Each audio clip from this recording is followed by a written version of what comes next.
Hey everyone, Codex here. So today what we're gonna do is take a look at Solana and we'll be covering what has been happening in the last couple of weeks with its price action.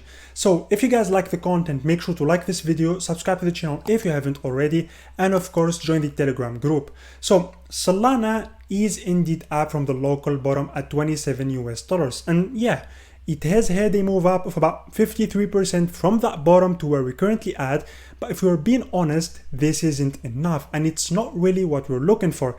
If you bought in here for instance, then you are indeed in profit, and yeah, you've done pretty well. But what you have to keep in our heads in here when we talk about what's happening with crypto and Solana specifically is that most of you out there bought in here, which is tough. I mean, holding your way down throughout a bear market is a pain in the ass. And so this is why we need to discuss what we are looking for next to understand what to do.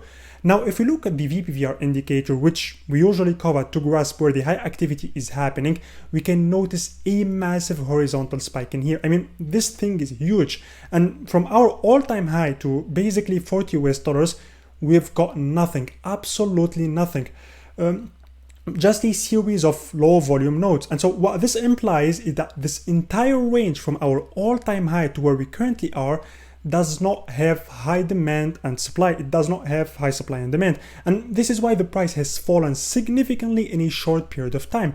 In other words, the amount of tokens that were meant to be sold by those who bought in 2020 or at the start of 2021 exceeded the demand of those that wanted to buy at these levels, thinking that the crashes we were experiencing were just small drops and just tiny shakeouts before we moved to higher levels. And of course, these kind of investors ended up being completely wrong.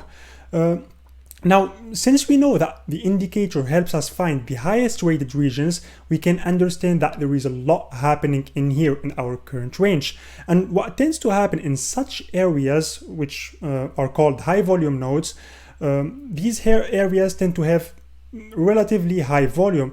And so the price tends to move at a slower pace and we tend to spend significant amount of time in there. And I mean, you can definitely see that. I mean, we have literally been going in here for over 2.5 months now, where back in here, we dropped over 70% in just a few weeks because, as I said, we didn't have a lot of demand to cover up for the sell orders in here. And by the way, this isn't the first time Sol has spent a decent amount of time in the same exact range. So if you go back in time to 2021, mid-2021 to be exact, we do see that Sol's price kept on moving in here for over 3 months before we went into the parabolic rally.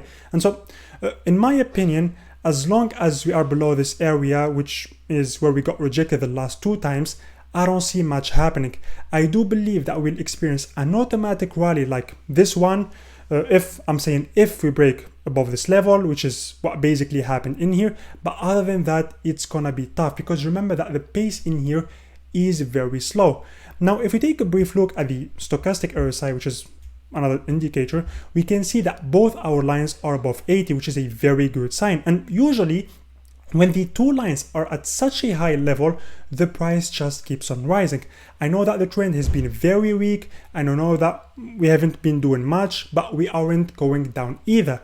What I think we should be looking at is a deviation now and a fall of our 2 lines below 80 again, like in here or also in here, because that usually ends up with quite a brutal correction. Back in here, for example, when that happened, we fell from about 145 US dollars all the way down to our local bottom at 27 bucks.